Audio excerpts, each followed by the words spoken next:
तेरे चेहरे में वो जादू है, तेरे चेहरे में वो जादू है, बिन डोर खिंचा जाता हूँ। जाना होता है और कहीं तेरी ओर चला आता हूँ, तेरी ओर चला आता हूँ। जी हाँ, तेरी ओर चला आता हूँ।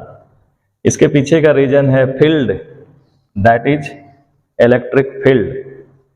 ये गाना मैं नहीं गा रहा, एक छोटा सा चार्ज, टेस्ट चार्ज, जो छोटा सा चार्ज है वो इस गाने को गा रहा है कि तेरे चेहरे में वो जादू है, तेरी ओर खींचा चला जाता हूँ। यहाँ किसी को वो देख नहीं रहा है, लेकिन वो खींचा चला जा रहा है इसकी ओर या इससे दूर, हो सकता है इसकी ओर या इससे दूर। तो ये कौन सा फील्ड है जो इसको अपनी ओर खींच रहा है या अपने से दूर कर रहा है, उसी को हम लोग इलेक्ट्रिक फील्ड कहते हैं।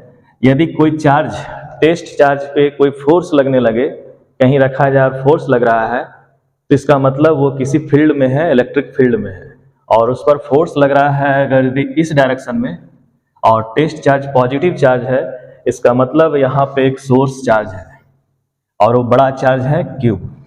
और ये इस पर फोर्स लगा रहा है, यदि ये डिस्टेंस है यहाँ से यहाँ तक का डिस्टेंस है R, तो इस पर फोर्स लग रहा है F is equal to 1/4πε0 Q/R²। लेकिन इसका डायरेक्शन किधर होगा, तो यदि हम इसके पॉइंट्स को A और इसके पॉइंट्स को B मान लेते हैं, और ये A B का वेक्टर है A to B, R vector है, पोजीशन वेक्टर अगर इसको देखें तो इस डायरेक्शन में फोर्स लग रहा है। तो यदि हम इसको डायरेक्शन के रूप में देखें तो यहाँ पे हम वेक्टर दे देते हैं और ये क्यूब कर देते हैं, ये हम लोग जानते हैं। और यूनिट वेक्टर भी दे सकते हैं। यदि यूनिट वेक्टर देखते हैं 1/4πε0 Q, तो उस केस में R² होगा और ये यूनिट वेक्टर होगा। उस यूनिट वेक्टर का डायरेक्शन इस डायरेक्शन में है। तो ये इस पे अगर फोर्स लग रहा है और वह दूर जा रहा है, इसका मतलब ये और ये एक जैसे हैं चार्ज। तेरे चेहरे में वो जादू है, वो गाना एक नायक गा रहा है नायिका के लिए, लेकिन नायक और नायिका दोनों अपोजिट है, फोर्स ऑफ अट्रैक्शन लग रहा है, लेकिन यहाँ तो रिपल्सन लग रहा है। यदि यही नेगेटिव चार्ज रहता तो फोर्स ऑफ अट्रैक्शन लगता है।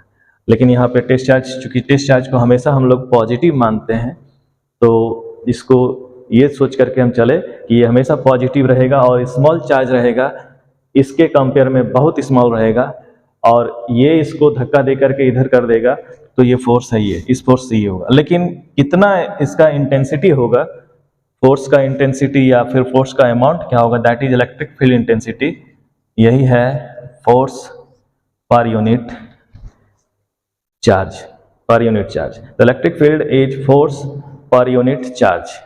अब इसको डिफाइन कैसे करेंगे, electric field is force per unit charge applied by source charge in vacuum at stationary condition. Rest condition पे अगर भी कोई चार्ज है तो इसका यूनिट क्या होगा, तो इसका यूनिट होता है न्यूटन पर कूलम, न्यूटन पर कूलम। तो ये इलेक्ट्रिक फील्ड क्या, what is electric field, electric field is force per unit charge. सीधा सा डेफिनेशन ये है, लेकिन इसको हम लोग और इलाबोरेट करते हैं, force per unit charge at rest condition in a vacuum due to source charge.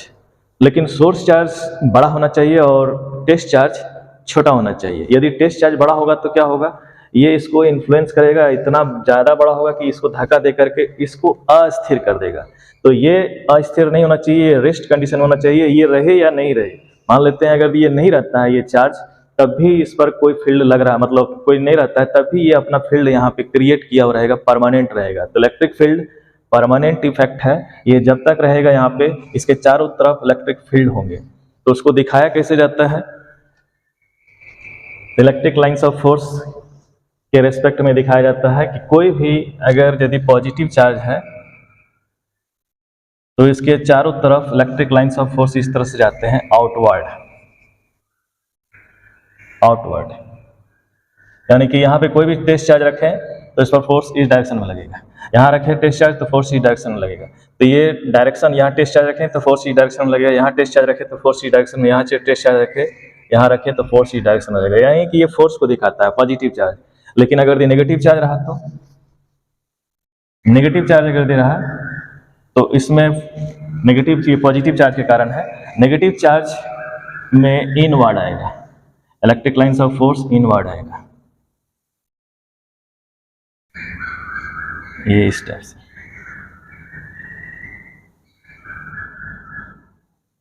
इसका मतलब कोई टेस्ट चार्ज यहां रखेंगे, टेस्ट चार्ज यहां रखेंगे तो ये इसको खींचेगा इस तरफ, अपनी ओर खींचेगा, तो ये अपना जादू बिखेरेगा। यही है तेरे चेहरे में ये जादू है, बिंडोर खींचा चला जाता हूँ, जाना होता है कहीं और तेरी ओर चला आता हूँ। तो ये इसके तरफ आएगा, लेकिन यहाँ पे ये इससे दूर भागेगा। अब ये दोनों अगर एक साथ रहे तो ऐसे केस में हम देख रहे हैं यहाँ से इलेक्ट्रिक लाइन्स ऑफ फोर्स निकल रहा है, इसको इलेक्ट्रिक लाइन्स ऑफ फोर्स कहते हैं। Electric lines of force is imaginary line that shows force of that shows force. तो आप सोचिए कि ये इस पे फोर्स इधर लगा रहा है और ये इस पे फोर्स इधर लगा रहा है, लेकिन इसके रिजल्टेंट फोर्स के डायरेक्शन में ही ये मूव करेगा। तो इसके कारण सीधे सीधे फोर्स का डायरेक्शन इधर होगा और इसके कारण फोर्स का डायरेक्शन इधर होगा। ये मान लेते हैं F1 है और ये F2 है, तो ये F है, तो ये F के कारण मूव करेगा, ना कि इसके कारण अकेला, ना कि इसके कारण अकेला। ये F1 है, ये F2 है और ये F है, तो F के कारण अगर यहाँ पे आता है तो सेम केस में इस पर फोर्स इधर लगेगा और इस पर फोर्स इधर लगेगा। ये फोर्स थोड़ा कमजोर फोर्स होगा F1 और ये फोर्स स्ट्रांग फोर्स होगा, लेकिन रिजल्टेंट इस डायरेक्शन में होगा यहाँ पे। तो यहाँ पे अगर हम लगाते हैं तो इस पर फोर्स इस डायरेक्शन में F1 और इसके कारण भी फोर्स इस डायरेक्शन में ही है F2। तो नेट फोर्स इसी डायरेक्शन में है, इसलिए ये लाइन इस तरह से हो रहा है। यहाँ अगर हम कंसीडर करें तो इसके कारण फोर्स ऐसे अगर दिए जाते हैं तो इसके कारण फोर्स ये धक्का देगा इधर की ओर और ये खींचेगा अपनी ओर खींचेगा और रिजल्टेंट ये होगा। तो ये जो लाइन दिखाया जा रहा है, ये जो लाइन है आप देख रहे हैं, that is electric lines of force. ये इमेजिनरी लाइन है और ये डायरेक्शन ऑफ फोर्स बताता है। वो इलेक्ट्रिक फील्ड पे अगर भी कोई चार्ज रखेंगे तो किस डायरेक्शन में वो फोर्स लग रहा है इलेक्ट्रिक फील्ड के कारण, तो ये इलेक्ट्रिक लाइन्स ऑफ फोर्स बताता है। इलेक्ट्रिक लाइन्स ऑफ फोर्स कभी भी एक दूसरे को क्रॉस नहीं करेगा। क्यों नहीं करेगा? क्योंकि अगर ये क्रॉस करता है तो इसका मतलब है कि उस पॉइंट पे दो डायरेक्शन में फोर्स लग रहा है, जो कि हो नहीं सकता है। तो इलेक्ट्रिक लाइन्स क्लोज बनाता है, ये यहाँ से इमर्ज आउट होता है और यहाँ से यहाँ पे एंड हो जाता है। ये लूप नहीं बना रहा है, ये यहाँ से इमर्ज आउट होता है और यहाँ पे एंड हो जाता है। जबकि मैग्नेटिक लाइन्स ऑफ फोर्स में हम लोग देखेंगे उसमें एक लूप क्रिएट करता है। तो ये इमर्ज आउट होता है, यहाँ एंड होता है, एक दूसरे को क्रॉस नहीं करता है और ये डायरेक्शन बताता है किसी भी टेस्ट चार्ज पे फोर्स किस डायरेक्शन में लगेगा इलेक्ट्रिक फील्ड के अंदर में। तो what is electric field? Electric field is force per unit charge. लेकिन इसमें हम थोड़ा सा ये भी पुट करना चाहते हैं कि ये चार्ज बड़ा नहीं हो, जितना छोटा हो उतना ही अच्छा है। तो यहाँ पे हम लिमिट पुट कर देते हैं और Q टेंड्स टू 0। तो कभी कभी ऐसे इक्वेशंस ऐसे पूछे जाएंगे जैक में या कहीं भी कि इसमें से कौन सा रिलेशन सही है। तो इलेक्ट्रिक फील्ड का एक रिलेशन ये हुआ, इलेक्ट्रिक फील्ड का एक रिलेशन ये हुआ, F इक्वल्स टू, यदि हम इस तरह से लिखें F 4 pi epsilon not Q divided by R square, क्योंकि Q से डिवाइड कर देंगे तो हो जाएगा। जैसे फोर्स पर यूनिट चार्ज है, फोर्स का डायरेक्ट फोर्स का यूनिट फोर्स का होता है, इलेक्ट्रिक फोर्स का ये होगा 1/4 pi epsilon not Q divide by R square, और ये यूनिट वेक्टर है। और अगर इसको डिवाइड कर देते हैं force per unit charge, that is 1/4 pi epsilon not Q by R square into Q और यूनिट, तो ये Q कैंसिल हो जाएगा। इसका मतलब टेस्ट चार्ज पे ये क्या टेस्ट चार्ज का वैल्यू होगा, या चार्ज का जिस चार्ज के बारे में हम बात कर रहे हैं यहाँ पे, उसका जो है वैल्यू क्या होगा, उस पर वो डिपेंड नहीं करेगा। और एक और फॉर्म में अब इसको हम थोड़ा सा एक साथ एक जगह कलेक्ट कर देते हैं ऑब्जेक्टिव पॉइंट ऑफ व्यू से। लोग ऑब्जेक्टिव में थोड़ा प्रॉब्लम में पड़ जाते हैं कि रिलेशन क्या होगा। बेसिक सीखने के क्रम में उसमें फिर उसका न्यूमेरिकल्स तो आप लोग जानते हैं, हाई फंडा जो है वहाँ ज़्यादा नहीं लगता है, कंसेप्चुअल क्वेश्चन होता है, लेकिन प्रोसेस में जाते हैं। न्यूमेरिकल एक गेम है जो कि हम खेलते हैं, लेकिन उसका नियम होता है।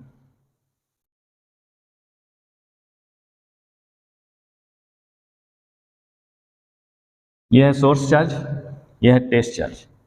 It is source charge, it is test charge.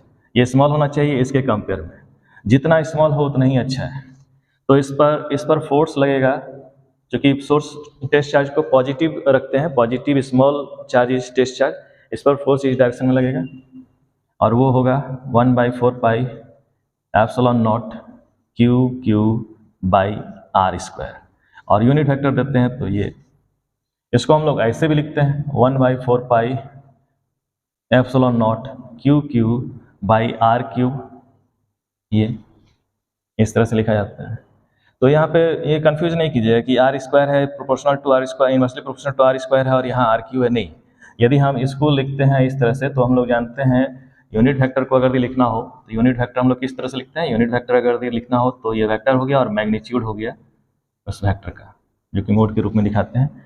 और यही वैल्यू हम यहाँ पे पुट कर दिए है, तो ये इसका मतलब है इसी को हम लोग आर कर रहे हैं, ये चूंकि केवल मैग्नीट्यूड है। तो यहाँ एक आर है और ये आर क्यू है, तो कट जाएगा, कैंसिल हो जाएगा, लेकिन ये डायरेक्शन भी बता रहा है, इसमें मैग्नीट्यूड और डायरेक्शन दोनों है, ये वेक्टर है। लेकिन अगर इलेक्ट्रिक फील्ड दिखाना हो तो इलेक्ट्रिक फील्ड दिखाने का तरीका होता है फोर्स पर यूनिट चार्ज, और ये हुआ 1/4 pi epsilon naught Q R square और क्यू, यहाँ से कैंसिल हो जा रहा है, यूनिट वेक्टर यहाँ रखेंगे। या हम इस फॉर्म में अगर लिखना चाहते हैं तो ऐसे भी लिख सकते हैं 1/4 pi epsilon naught Q R cube, और ये आर हो गया ये। तो ये टेस्ट चार्ज का वैल्यू क्या है, उस पर इलेक्ट्रिक फील्ड का वैल्यू नहीं दिख रहा है, केवल डिस्टेंस है। तो जितना ज़्यादा हम डिस्टेंस बढ़ाते जा रहे हैं सोर्स चार्ज से, इलेक्ट्रिक फील्ड का स्ट्रेंथ यानी कि इलेक्ट्रिक फील्ड इंटेंसिटी डिक्रीज करती जाएगा। अब इसका यूनिट क्या हुआ तो हम लोग जान ही रहे हैं, लेकिन इसमें क्या होता है कि हम लोग यहाँ पे ऐसे करते हैं, कभी कभी इस तरह से लिखा जाता है, कभी कभी नहीं, वो हम लोग मान के चलते हैं यहाँ इसलिए, और नहीं माने हैं तो हम लोग रिप्रेजेंट कैसे करेंगे, चाहे चार्ज हमारा जैसे भी हो, लेकिन वो चार्ज होना चाहिए Q टेंड्स टू 0, यानी कि लिमिट पुट कर दिया जाएगा, Q जितना छोटा हो उतना ही अच्छा है इलेक्ट्रिक फील्ड इंटेंसिटी को डिफाइन करने के लिए।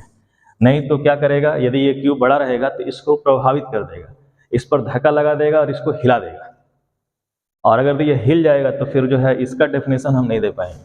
तो इसके रिस्पेक्ट में ये एकदम नगण्य होना चाहिए, ताकि इस पे फोर्स जो लगा रहा है वो बहुत ज़्यादा इस पर इफेक्टिव नहीं हो। ज़्यादा अगर ये लगेगा, जैसे फोर्स तो दोनों पे बराबर होगा, ये जितना फोर्स इस पे लगा रहा है उतना ही फोर्स ये इस पे लगाएगा, न्यूटन्स का थर्ड लॉ। लेकिन ये अगर हेवी रहेगा तो ये डिस्प्लेस नहीं करेगा, स्टेशनरी रहेगा। तो सोर्स चार्ज को हटना नहीं है, अपने जगह से नहीं हटना है, इसके लिए इसको छोटा रखना पड़ेगा। और छोटा रखते हैं और जो चेक करने के लिए रखते हैं, इसलिए इसको कहते हैं टेस्ट चार्ज। और ये है सोर्स चार्ज, सोर्स चार्ज, और ये है distance between source charge and test charge. तो आशा है आपको चीज़ें पसंद आ रही होंगी, और ये छोटा छोटा चीज़ को ही हम लोग ध्यान में रखते हैं तो हम लोग आगे बढ़ते हैं। इलेक्ट्रिक लाइन्स ऑफ फोर्स क्या है? It is imaginary lines that emerge out from positive charge and into negative charge, और वो डायरेक्शन बताता है कि किसी टेस्ट चार्ज को उस पॉइंट पे रखेंगे तो फोर्स किस डायरेक्शन में लगेगा। इलेक्ट्रिक लाइन्स ऑफ फोर्स कभी भी एक दूसरे को क्रॉस नहीं करता है, क्रॉस करेगा तो इसका मतलब उस पॉइंट पे दो डायरेक्शन में फोर्स लग रहा है, वो हो नहीं सकता है, पॉसिबल नहीं है। इलेक्ट्रिक लाइन्स ऑफ फोर्स का एक और कंसेप्ट है कि इलेक्ट्रिक लाइन्स ऑफ फोर्स अगर इस तरह से है तो वह यूनिफॉर्म इलेक्ट्रिक फील्ड कहलाएगा, और इलेक्ट्रिक लाइन्स ऑफ फोर्स अगर कहीं ज़्यादा कहीं कम है, जैसे इस यहाँ पे जो है, यहाँ पे अगर देखेंगे तो इस पॉइंट पे और इतने ही में अगर हम देखेंगे तो यहाँ पे 3 इलेक्ट्रिक लाइन्स ऑफ फोर्स मिल रहे हैं, यहाँ एक ही मिल रहा है, तो इसको नॉन यूनिफॉर्म और इसको यूनिफॉर्म मैग्नेटिक फील्ड कहेंगे, इलेक्ट्रिक फील्ड कहेंगे, सॉरी इलेक्ट्रिक फील्ड कहेंगे, और इसको नॉन यूनिफॉर्म इलेक्ट्रिक फील्ड कहा जाएगा। तो इलेक्ट्रिक लाइन्स ऑफ फोर्स जिसमें जहाँ ज़्यादा रहेगा उसका इंटेंसिटी, इलेक्ट्रिक फील्ड इंटेंसिटी वहाँ पे ज़्यादा होगा। यदि इस केस में ऐसे घूम करके यहाँ पे इस तरह से जा रहा है, इस टाइप से जा रहा है, इस टाइप से जा रहा है, इस टाइप से जा रहा है, और यहाँ पे अगर इस फील्ड, यहाँ पे इलेक्ट्रिक लाइन्स ऑफ फोर्स नहीं मिल रहा है तो इसका मतलब यहाँ इलेक्ट्रिक फील्ड 0 है और इधर इलेक्ट्रिक फील्ड है। फिर इस तरह से अगर ये चला जाए ऐसे केस में तो यहाँ पे इलेक्ट्रिक फील्ड 0 है क्योंकि इलेक्ट्रिक लाइन्स ऑफ फोर्स है ही नहीं। यहाँ इलेक्ट्रिक फील्ड, अब बोला जाएगा कि यहाँ इलेक्ट्रिक फील्ड अगर ये बराबर नहीं बना पाए हैं, लेकिन अगर ये जिस तरह से यहाँ इक्वेट रहेगा इस टाइप से, ये बराबर अगर ये रहता है तो यहाँ का इलेक्ट्रिक फील्ड, ये पॉइंट और ये पॉइंट, ए पॉइंट पे इलेक्ट्रिक फील्ड, बी पॉइंट पे इलेक्ट्रिक फील्ड बराबर होगा। तो इलेक्ट्रिक लाइन्स ऑफ फोर्स देख करके हम इलेक्ट्रिक फील्ड का इंटेंसिटी भी बता सकते हैं कि कहाँ पे फील्ड का स्ट्रेंथ ज़्यादा होगा, कहाँ का फील्ड का स्ट्रेंथ कम होगा। यहाँ इलेक्ट्रिक फील्ड है ही नहीं, तो यहाँ अगर चार्ज रखिएगा तो उस पर कोई फोर्स नहीं लगेगा, ना फोर्स ऑफ अट्रैक्शन ना ही फोर्स ऑफ रिपल्सन। और हमेशा पॉजिटिव चार्ज पे जो फोर्स लगता है, फोर्स जो लगता है वो Q इंटू ई होता है, और वह डायरेक्शन ऑफ इलेक्ट्रिक फील्ड की तरफ होता है अगर पॉजिटिव चार्ज रखेंगे तब, और नेगेटिव चार्ज अगर भी रखा जाए तो वह इलेक्ट्रिक फील्ड के अपोजिट डायरेक्शन में है। अगर यहाँ पे पॉजिटिव चार्ज रखेंगे तो फील्ड का डायरेक्शन ये है, तो फोर्स इधर ही लगेगा, वो धक्का दे करके दूर करेगा। लेकिन अगर नेगेटिव चार्ज है तो इलेक्ट्रिक फील्ड का डायरेक्शन इधर है, तो फोर्स का डायरेक्शन इधर होगा, अपोजिट होगा। तो ये डायरेक्शन तो आसान है, बस गाना याद रखिएगा, तेरे चेहरे में वो जादू है, बिन डोर खिंचा जाता हूँ, जाना होता है कहीं और तेरी ओर चला आता हूँ। तो तेरी ओर चला आता हूँ कौन बोलेगा? कभी भी पॉजिटिव के बगल में पॉजिटिव तो आएगा नहीं, जब भी आएगा पॉजिटिव के बगल में, पॉजिटिव के सामने में नेगेटिव ही आएगा।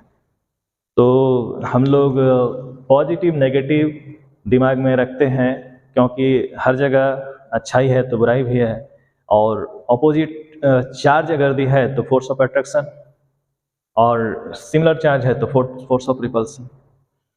चलिए नेक्स्ट वीडियो मिलते हैं, तब तक के लिए गुड बाय, थैंक यू।